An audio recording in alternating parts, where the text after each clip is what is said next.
जय हिंद दोस्तों। तो जैसा कि आपको पता है कि हम लोग यूपी पीसीएस प्री और मेंस दोनों के लिए और आरओ के लिए पॉलिटी पढ़ रहे हैं, जिसमें हमने मूल अधिकार कल पढ़ा था, जिसमें आर्टिकल 12, 13 और 14 आर्टिकल हमने पढ़ लिए थे। तो एक बार कल जो पढ़ा था वो हम लोग नज़र मारते हैं कल वालों चीज़ों पे, फिर हम लोग आज आगे बढ़ते हैं। तो पहला था आर्टिकल 12, जैसे मैंने आपको क्या बताया था, 6 शर्तें बताई थी राज्य की। क्या है, मैं पूरा पढ़ाऊंगा नहीं, खाली 2 से 3 मिनट में कल की जो चीज़ें हुई थी उसको पॉइंट वाइज बताते चलूँगा। कि आर्टिकल 12 में हमने राज्य की परिभाषा बताई थी, जिसमें मैंने आपको 6 शर्तें बताई थी राज्य की, कि राज्य क्या होता है। फिर मैंने आपको बताया था न्यायपालिका का, कि वो राज्य कब है और राज्य कब नहीं है, 2 शर्तें थी न्यायपालिका की। फिर हम लोग आर्टिकल 13 में आ गए थे, जो न्यायिक समीक्षा से है, जिसमें मैंने 2 सिद्धांत बताए थे, 13(1) और 13(2). 13(1) क्या था, आच्छादन का सिद्धांत, 13(2) पृथक्करण का सिद्धांत। तो ये 2 सिद्धांत 13 में मैंने आपको कल बताए थे।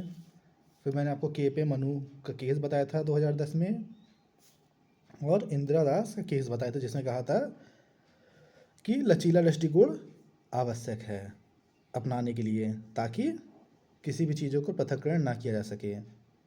तो 13(1) 13(2) बताया था आपको मैंने।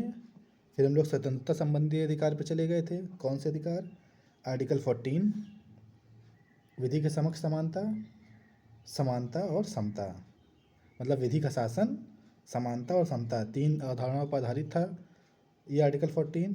जैसे मैंने आपको बताया था विधि का शासन क्या है। फिर मैंने आपको समानता के बारे में बताया था, कि समानता कैसे क्या है, जो प्रकृति में नकारात्मक है। समता क्या है, सकारात्मक है, मतलब समान परिस्थिति में समान व्यवहार एवं असमान परिस्थिति में असमान व्यवहार किया जा सकता है। ये समता में था, जो सकारात्मक है।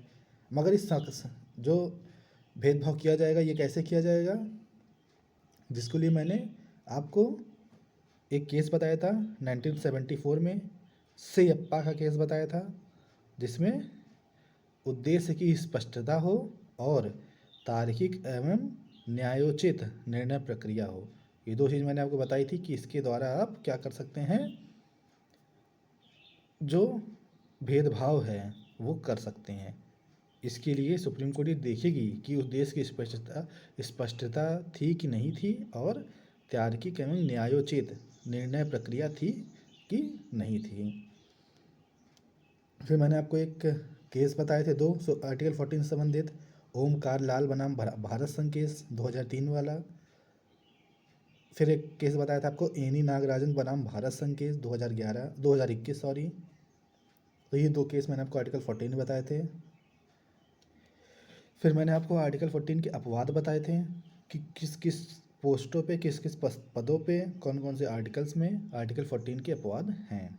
आज हम लोग कहाँ चलेंगे, आज हम लोग आर्टिकल 15 पढ़ेंगे।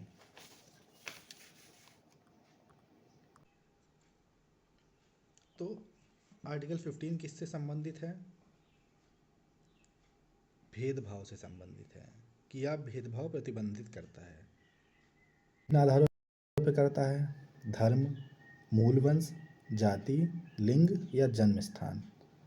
क्या क्या, धर्म, मूल वंश, जाति, लिंग, जन्म स्थान, इनमें से किसी भी आधार पर भेदभाव को आर्टिकल 15 क्या करता है, प्रतिबंधित करता है।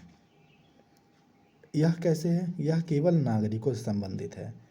पहला आर्टिकल में आपने देखा होगा जो खाली नागरिकों के संबंधित है, गैर नागरिकों से नहीं। मतलब गैर नागरिकों को, विदेश से कोई आया जिसके पास नागरिकों से मतलब जिसके पास नेशनैलिटी है इंडिया की, खाली उनसे संबंधित है। तो कुछ आर्टिकल्स मैं आपको बताऊंगा जो खाली नागरिकों से संबंधित हैं, आप इसको नोट करके लिख लीजिएगा। आर्टिकल 15, 16, 19, 29, 30, ये आर्टिकल हैं जो खाली नागरिकों से संबंधित हैं। कौन से, 15, 16, 19, 29, 30। अब आर्टिकल 15(1), क्या कहता है? यह राज्य पर नियंत्रण आरोपित करता है 15(1) और 15(2) क्या है? वो नागरिकों पर आरोपित करता है। मतलब दोनों में प्रावधान समान हैं, दोनों में 15(1) और 15(2) में, मगर दोनों में मूल अंतर क्या है कि 15(1) राज्य पर नियंत्रण आरोपित करेगा और 15(2) नागरिकों पर नियंत्रण आरोपित करेगा। कौन सा जो आरोपित करेगा नियंत्रण? वो जो 5 आधार आपको मैंने ऊपर बताए थे, उन आधारों में से किसी भी आधार पर कोई सामाजिक भेदभाव सार्वजनिक स्थानों पर नहीं होगा। मतलब क्या है कि धर्म, मूलवंश, जाति, लिंग या जन्म स्थान, इनमें से किसी भी आधार पर कोई सामाजिक भेदभाव सार्वजनिक स्थानों पर नहीं होगा।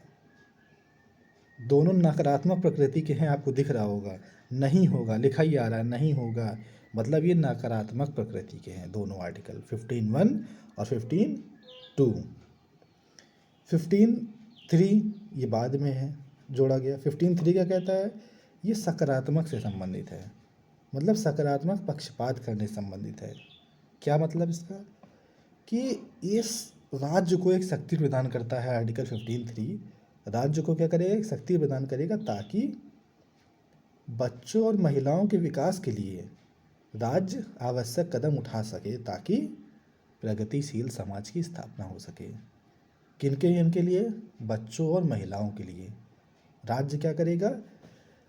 आवश्यक कदम उठाएगा ताकि प्रगतिशील समाज की स्थापना हो सके। इसी आर्टिकल के 15(3) के तहत ही आपको पंचायत में मिलेगा एक आर्टिकल 243 का डी, 243 का डी, जो पंचायत में महिलाओं के आरक्षण से संबंधित है। कौन सा आर्टिकल है? 243 डी। अब 15(4) पढ़ते हैं हम लोग। 15(1) देखा, 15(2) देखा, 15(3) देखे। 1 और 2 में क्या है? 1 राज्य पर, 2 नागरिकों पर भेदभाव नहीं करेंगे। कहाँ? सार्वजनिक स्थल पर। 3 देखा क्या? राज्य सकारात्मक पक्षपात करेगा। 15(4) फर्स्ट कॉन्स्टिट्यूशन अमेंडमेंट 1951 से जोड़ा गया 15(4), जिसमें क्या हुआ है?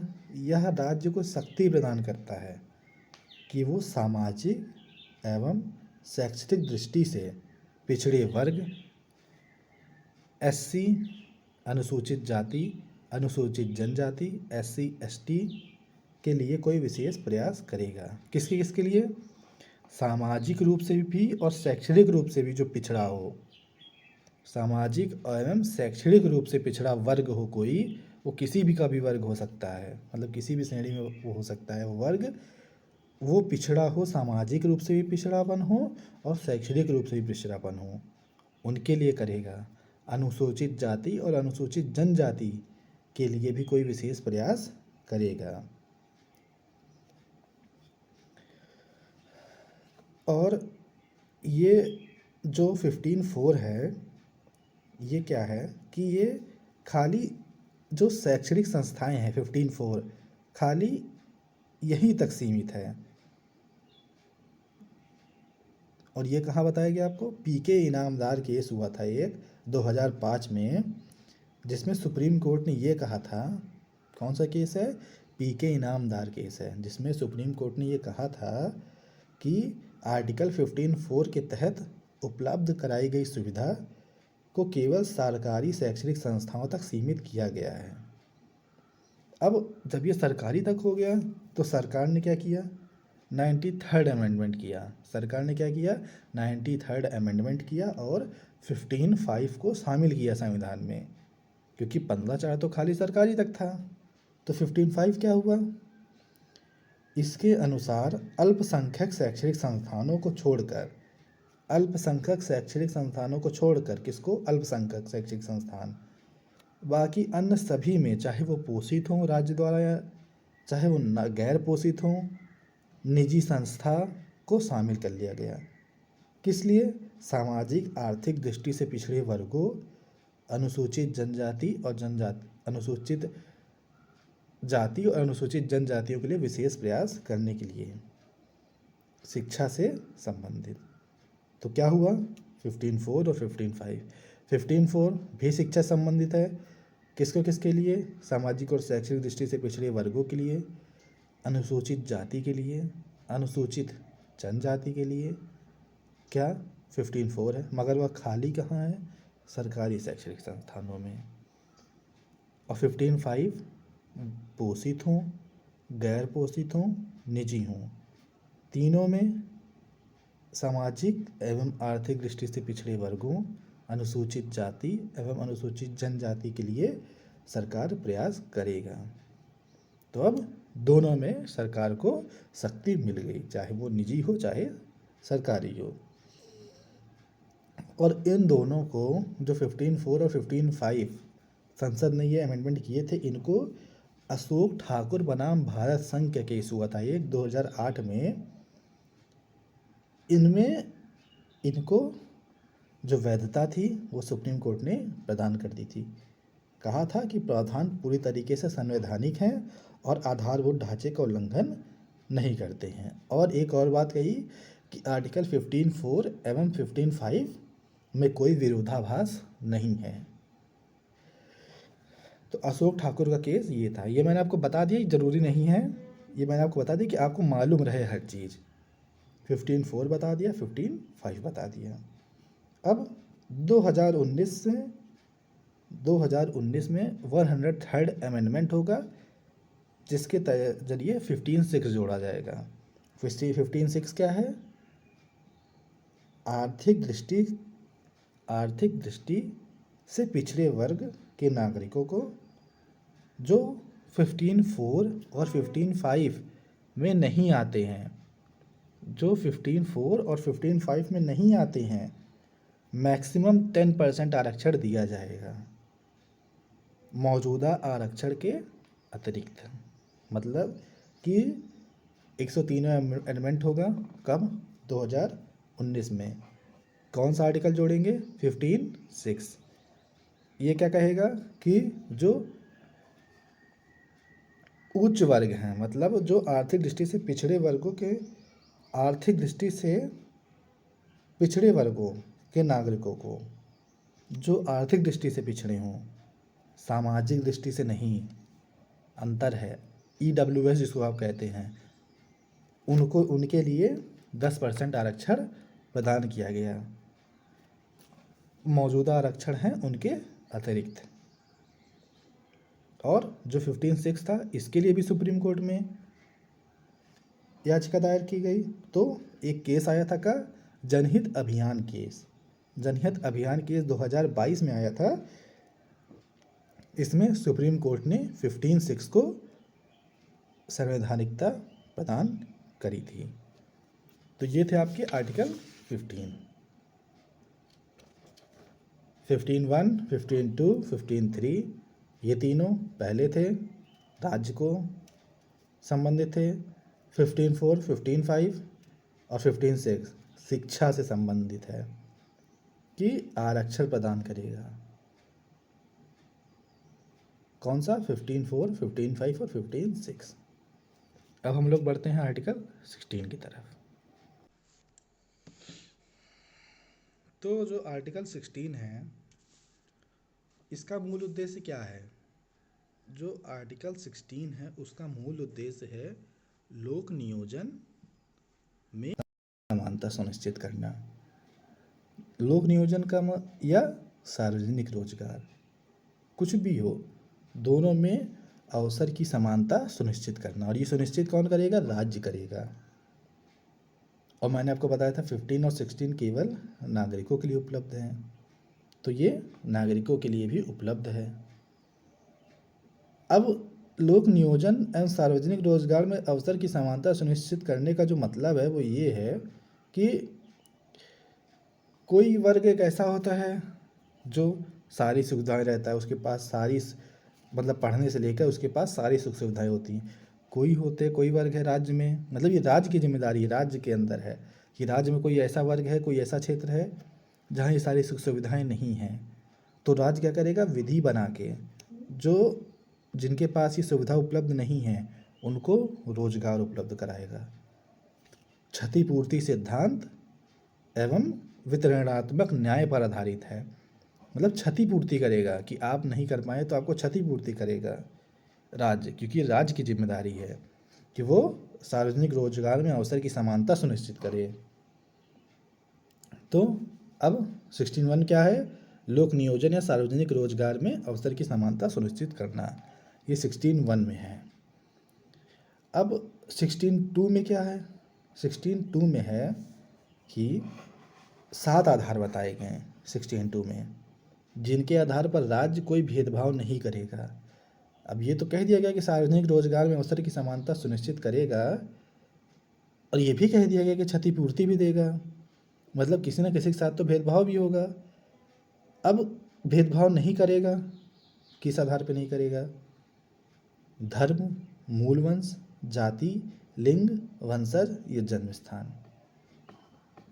किन 7 आधारों पे, धर्म, मूल वंश, जाति, लिंग, वंशज, जन्म स्थान। इनके आधार पर राज्य क्या करेगा, भेदभाव नहीं करेगा।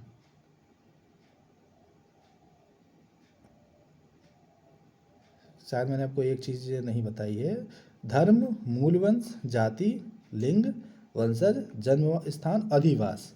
अधिवास 7 चीज़ें, अधिवास, ये 7 चीज़ें, इनके आधार पर राज्य भेदभाव नहीं करेगा।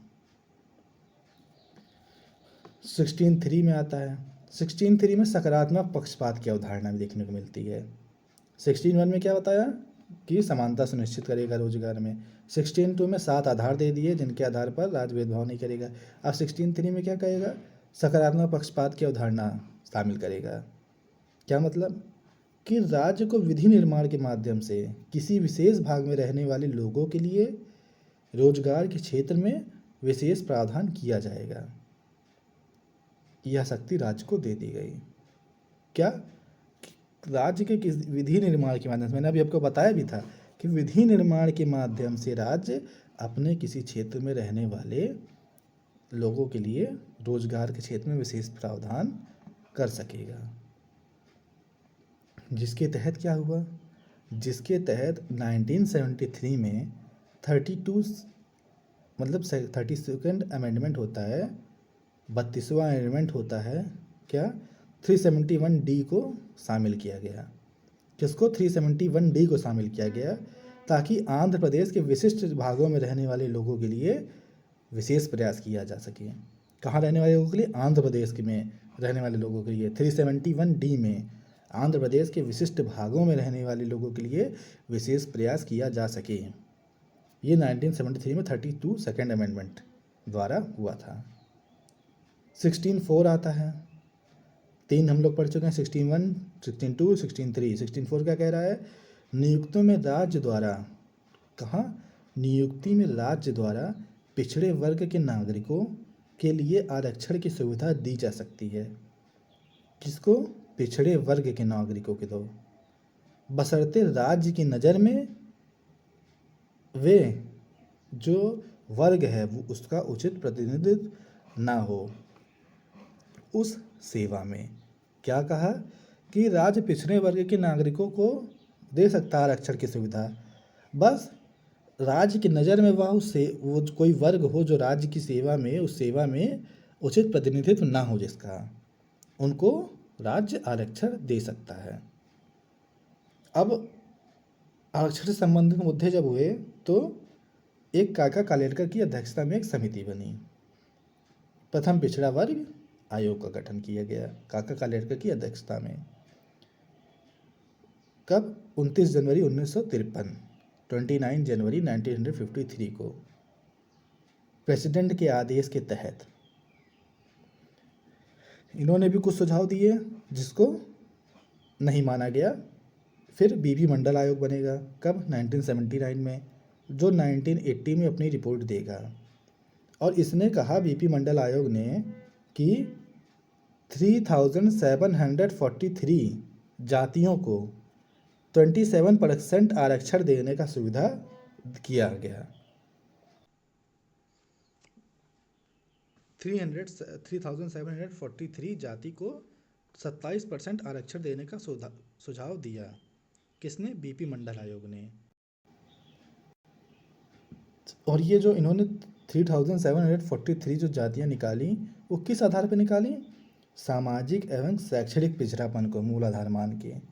किसको किसको? सामाजिक और शैक्षणिक जो पिछड़ापन था उसको मूल आधार मान के इन्होंने 3743 जातियों को 27% आरक्षण देने का प्रावधान किया। अब 1979 में बीपी मंडल बन रहा, 1980 में ये रिपोर्ट दे रहे हैं। अब जो गवर्नमेंट है वो उस समय उसने इनके मत को नहीं माना जो इन्होंने दिया था। मानेगी कब जाके? 1990 में मानेगी भारत सरकार, और जो 27% आरक्षण था इन 3743 जातियों को वो दे दिया गया। साथ ही दे दिया गया क्या? 1991 में उच्च जाति के आर्थिक दृष्टि से पिछड़े वर्ग को 10% आरक्षण। कहाँ दे दिया? आर्थिक दृष्टि से पिछड़े वर्ग को 10% आरक्षण दे दिया, उच्च जाति के, जो आर्थिक उच्च जाति के थे। अब इंदिरा साहनी का केस हुआ।